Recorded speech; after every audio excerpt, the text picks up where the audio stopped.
Traffic congestion is the one word or the two words that plague every Marinite. For decades, traffic on US 101 up and north from the county line of Sonoma to the Golden Gate Bridge has been a plague on Marin. Former Caltrans engineer and past Mill Valley City Councilman Jerry Hawkey said in the early 1990s, if you think things are bad right now, just wait 10 or 15 years and this will be the good old days. Hawkey could really see the future. He was right. Now that traffic congestion has spread from 101 to the east-west lateral roads that link most of Marin, whether it be in Novato on Novato Boulevard, 3rd and 4th Streets in San Rafael, Sir Francis Drake Boulevard in central Marin, or Blythedale Avenue and Tiburon Boulevard in southern Marin, traffic has gotten worse. Now in the past 2 or 3 years, that traffic has backed up on the Richmond-San Rafael Bridge, to the extent that the evening commute backed up so far that it's impacting northbound traffic on US 101. It's Marin's grievance. It's something that everybody's talking about, and we're talking about it today on IJ Forums. And I'm delighted to have joined me on IJ Forums a person who deals with traffic each and every day of the year, Diane Steinhauser, Executive Director of the Transportation Authority of Marin, or TAM. Diane, welcome to IJ Forums. Thank you much, Dick. Good it's really to be a here. pleasure to have you here. I know you know this stuff. Oh yeah. And the one thing we tend to look at in Marin is ourselves. But is this traffic backup a uniquely Marin phenomena? Oh, not at all. Actually, there was a brief moment in 2009 when we opened our new carpool lane where the freeway actually flowed free for a while, and that was a glorious year or so. But with the recovery of the economy all over the Bay Area, we're seeing significant congestion on many routes. We're currently 101's rated about 12th worst in the Bay Area in terms of our commute period traffic. What's the cause? The economy. I mean, we have a very strong economy. We are a pass-through county for strong economies in San Francisco. We have a return of both our professional and our service economy. So we're importing a lot of workers. They're coming across the Richmond Bridge. You mentioned the Richmond Bridge. Much more congestion than it used to be 10 or 15 years ago. And we're also seeing some bypass traffic from the Bay Bridge corridor. That is leading to significant congestion in Marin. You know, we still have the phenomena of being a very popular recreational county. Mm-hmm. So we have a lot of folks that leave their apartments in San Francisco and come here to recreate. We have very high traffic on Saturdays and Sundays also. Is it an inherent problem? Is it something we're stuck with that there's nothing we can do about? I don't believe that there's nothing we can do about it. I think we are adding some limited capacity. We're going to be advertising this new third lane on the Richmond Bridge coming up in about a month or two. It'll be about a year before that is open. When do you predict? August of 2017. Okay. We're going to have that third lane eastbound to help relieve traffic leaving Marin in the evenings. We can't grow our way out of traffic, but we can do what we call operational improvements. We can try and make things flow better, whether it's interchange improvements, left turns, right turns, traffic signal interconnection. We can provide people options, and we've been spending a lot of time in Marin trying to give people options to driving alone. I just drove by the San Rafael Smart Station. It's going to open this fall. Absolutely. Early winter. And that's one of our premier options that we hope to offer people is our rail system. The Smart, if I'm not incorrect, is not going to be a solution to traffic. It's going to be an alternative to traffic. Do you think that's a fair way to phrase it? I think for certain commuters, Smart's going to be a good option to relieve some of that pain of sitting in traffic. I think we have to do a combination of solutions, and Smart is one of them. Okay. Well, Diane, it's a pleasure to have you on IJ Forums to help us explain a little bit. And the economic aspect of it is something I tend to forget. That I was in Buffalo, New York recently, and the freeways were empty. There's no economy in Buffalo, New York. That's right. And, whether people can drive outside of the commute period, whether they can work from home, whether they can choose to take transit, either bus or rail, whether they can team up and carpool, vanpool, all of those are options that we're trying to offer people. Well, the more options we have, the less frustration there will be. I wish you luck. I know that there's limited sources of funding, and I'm a bit fatalistic myself after living almost 40 years in Marin County, and prior to that, San Francisco, that we're going to have the old days come back. Hawkey was probably right. The good old days were back then and not now. Diane Steinhauser, thank you very much for being on IJ Forums. Thank you, Dick. How many times have you been stuck in traffic, even just today? Traffic seems to be the #1 most aggravating issue confronting Marin residents. We hear about it all the time at the paper. We get letters to the editor, people write in commentaries. It's a tough nut to crack. Hi, I'm Robert Sterling, editor of the Marin IJ, and I want to invite you to go to our website where we have a collection of articles, commentaries, editorials, and more about the tough issue of traffic. Who knows, maybe there'll be some solutions sometime soon. Thank you for watching IJ Forums.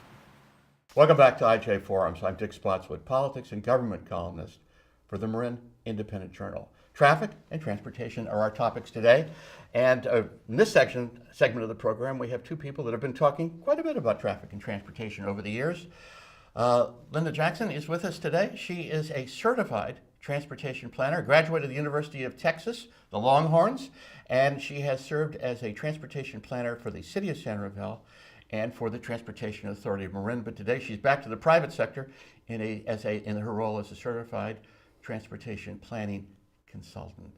She's a San Rafael resident and a member of the San Rafael Board of Education. Richard Hall is a graduate of Manchester Polytechnic in England. He's a blogger. He's a blogger in San Rafael, prominent, been all over our webpage, ij.com, as well as pretty much every other online facility that you have, talking about the changes that have taken place in Marin County, particularly as they relate to traffic, transportation, and planning. Linda, Richard, a pleasure to have you on IJ Forums to talk about a problem which I think, and I'm curious if you think, may be insoluble: traffic congestion in Marin. Solution? Impossible. What do you say? Thank you, Dick. I love the opportunity to be here. I have to say that traffic's been in Marin County since post-World War II.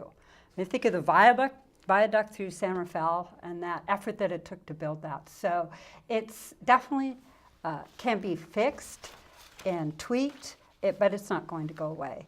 I think of 2008, a lot of traffic went away because the jobs went away. Jobs are back, traffic is back. Richard, is traffic in Marin insoluble, or is it maybe just an inherent problem that we have to deal with in American suburban life? I think you have to look at two horizons. In the short term, we're making our lives miserable for ourselves. Dick, you live in Mill Valley, and this is a petri dish for what we can look to see happening all across Marin. I think all of us know that the traffic in Mill Valley, especially during school pickup and drop off, is absolutely horrendous. And what we're seeing is, instead of genuine solutions, we have, you said that citizens weren't angered by the local election results.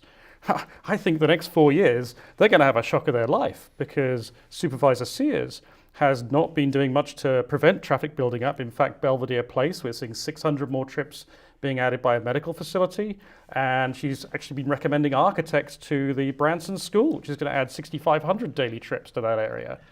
Last year I was challenged by basically a writer to say, come up with positive solutions. And I thought about it and I said, he's right.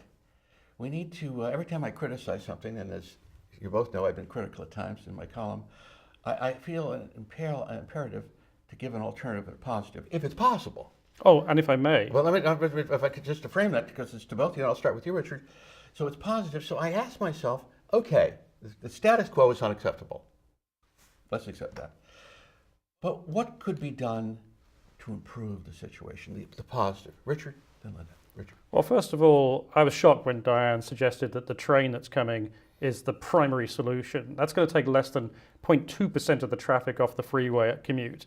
The real solution is just being ignored by planners. I talked to MTC at the Planned Bay Area meeting, and it's about autonomous cars. Okay. So the four major, Ford, GM, Toyota, Nissan, all say they're going to have autonomous cars in production by 2020, 2021. By 2030, we have the CEO of Uber saying their entire fleet will be autonomous.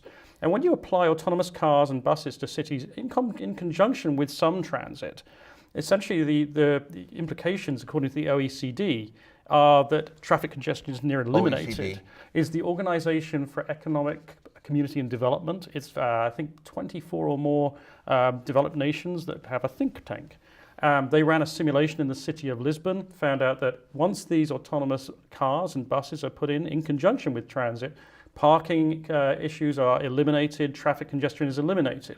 But this is long term and this is coming.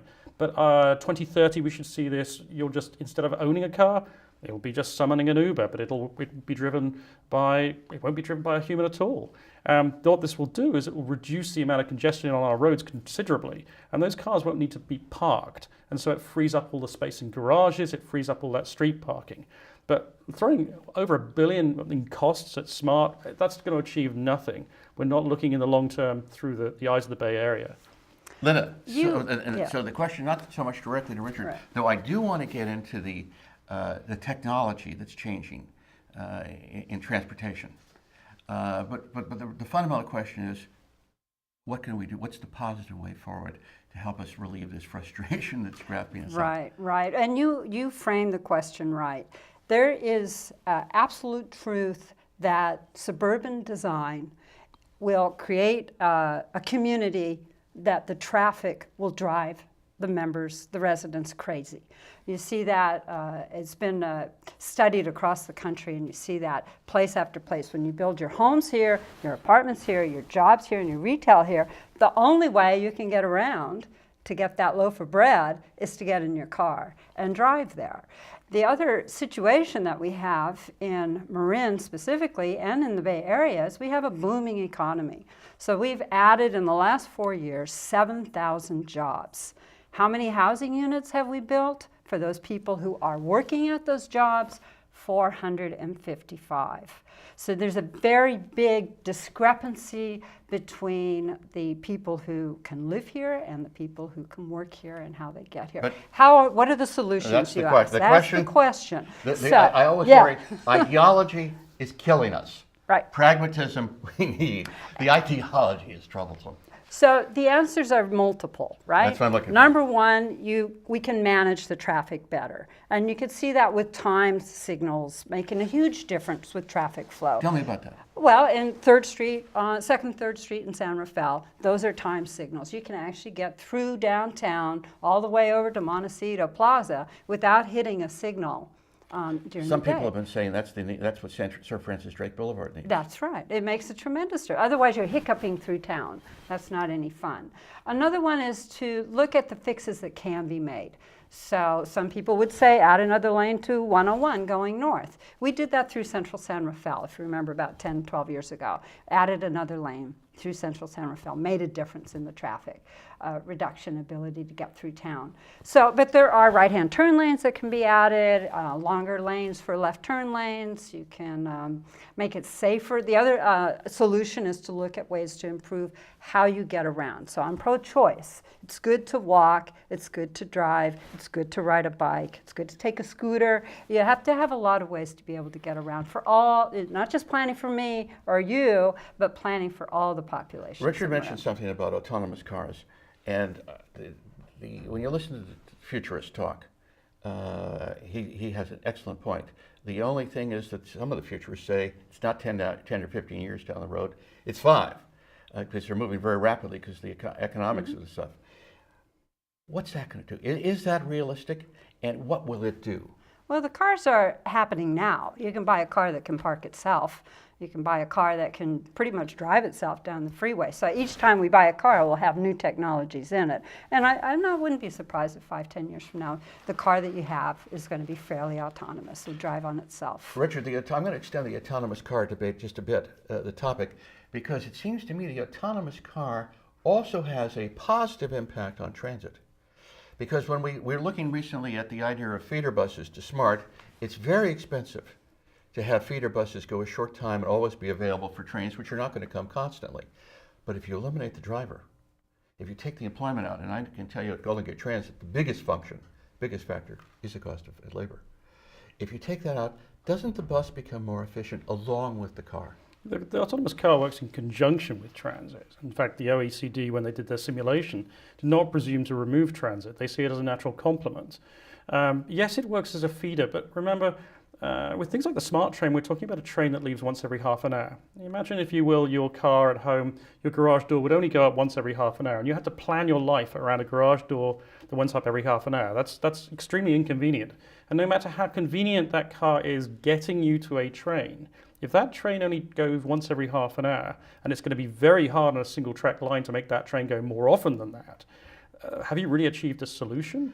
Well, 2 points. One, the Golden Gate Ferry, which is, when I was on the British District, people said, oh, nobody's going to ride the ferry boat. And now the ferry's at capacity. It goes every half hour or so. That's working. But maybe the wrong word. Maybe the transit folks have oversold. This is my next question. Have the transit folks oversold what they could do? Years ago, when I was involved in the early days of what's now smart, wasn't smart then, we didn't talk about solutions. We just talked about it would be an alternative. And all of a sudden, people started to think it would be a solution to the freeway. And when that doesn't happen, will they not be very disappointed? I think that there are 15,000 people that commute every day. It's a horrendous commute from Sonoma to here. And if you own a business or you're walking around town, you're never out of sight of a wanted, hired. Come on in and apply for a job. So the impact of not being able to live here and work here means that people have to drive. And the people who live in Sonoma are waiting for the train to start. That is going to be the premier commute, probably in competition with the ferry. But the question is it a difference. solution or is it just an alternative? It'll be both. It's a solution for the people who will be taking the train. Is it a solution for the motorist? Well, if you decide to drive, you're making that choice and you'll be on the freeway. Richard. It's a solution for the motorist. Well, transit use is in decline in Marin since 1990. That's the US Census has proven that fact. And yet we insist on funding these massively expensive alternatives, such as the train. I think it's anything from 529 million costs as spent to a 1.4 billion in cost when you include the bonds.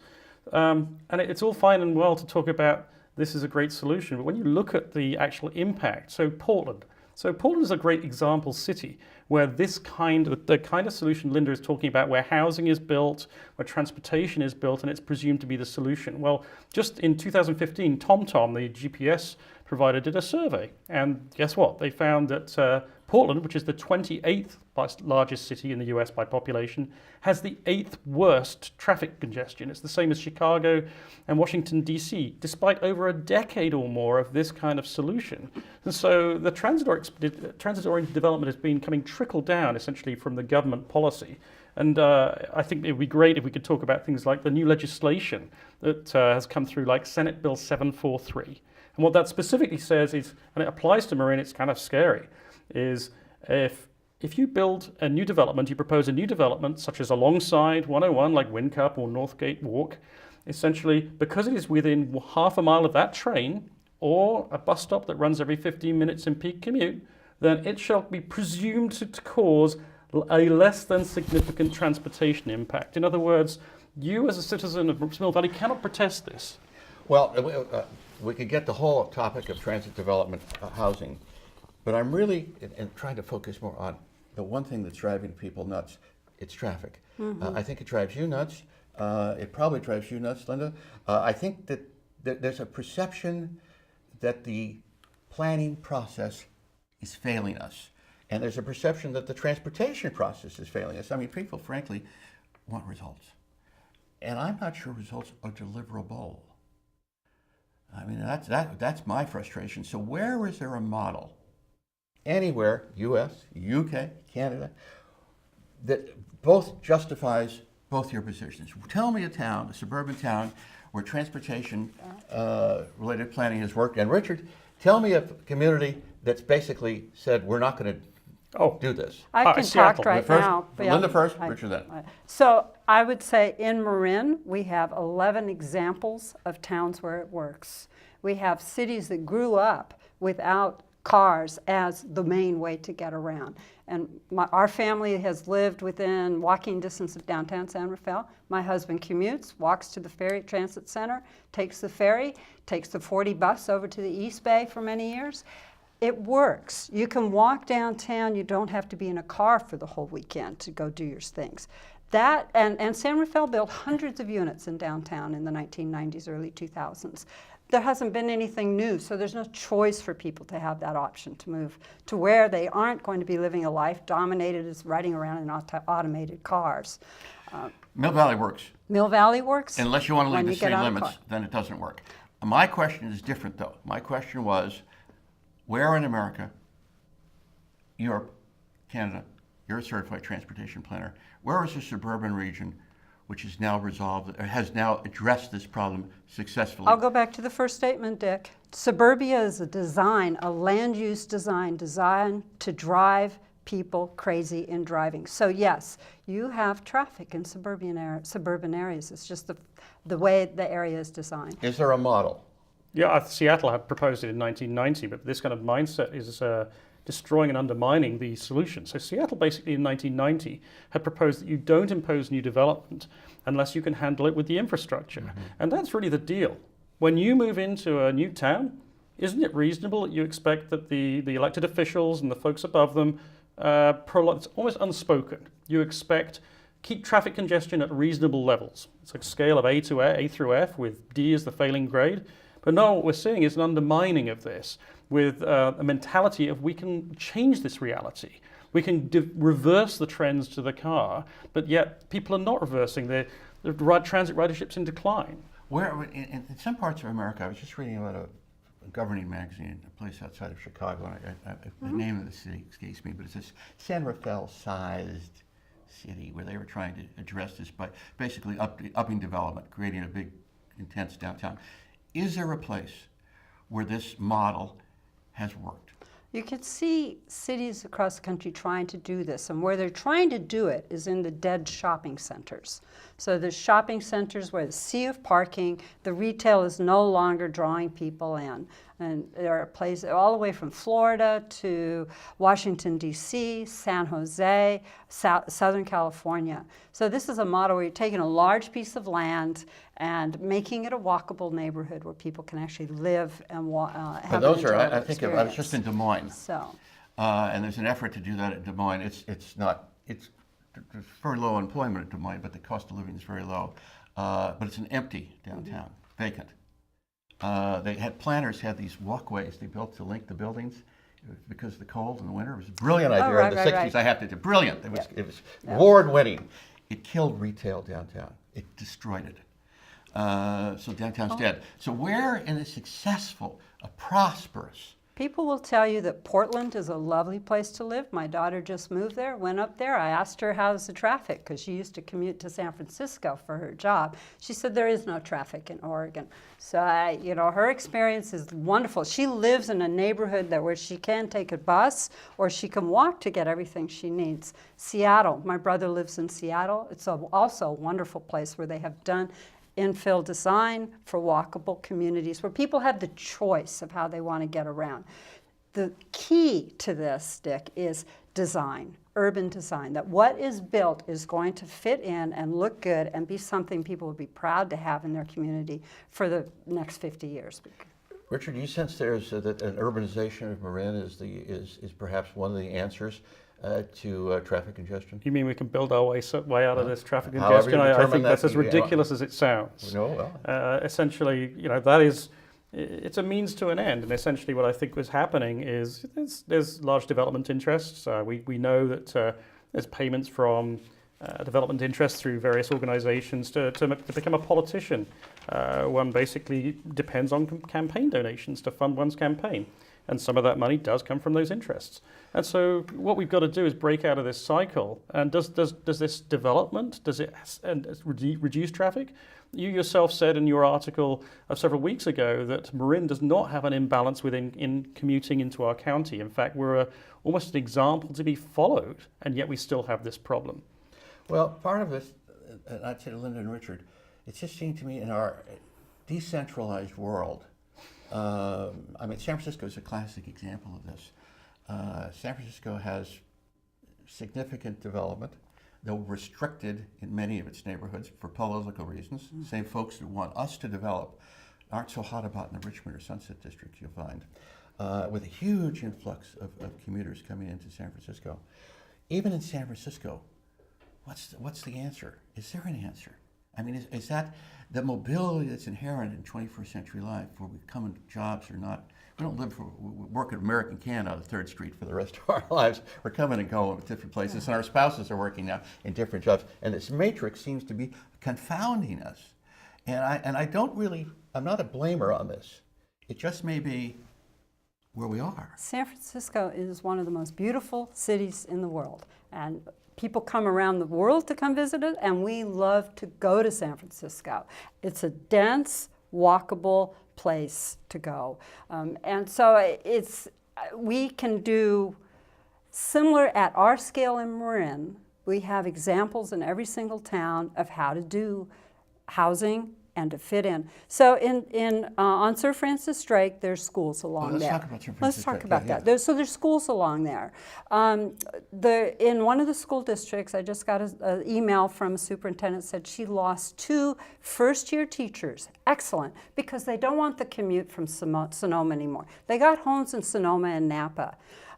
This is impacting our quality of life to not be able to have quality employees work here. It's from doctors, teachers, all the way down to child care workers, to our gardeners that take care of our homes. You talk about Sir Francis Drake, there are improvements planned for that road so you can walk it, you can bike it, and you can drive safely and calmly through there, and then not having it be a speedway through.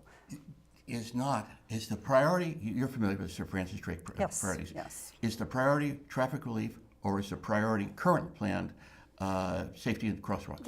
It's both. What's the traffic You want to relief? get through. You want to get through it safely in a car in a timely way, and you also want to make it safe for the people who are walking and biking along there. What's the traffic relief?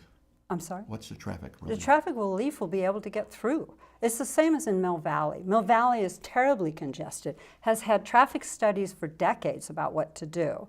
You can see the difference that school makes when it's out. 25% of the traffic is because of children, and Mill Valley is going to do the school bus program, which will make a big difference, I think, next year. You saw it in Tiburon, you see it in San Rafael with school buses.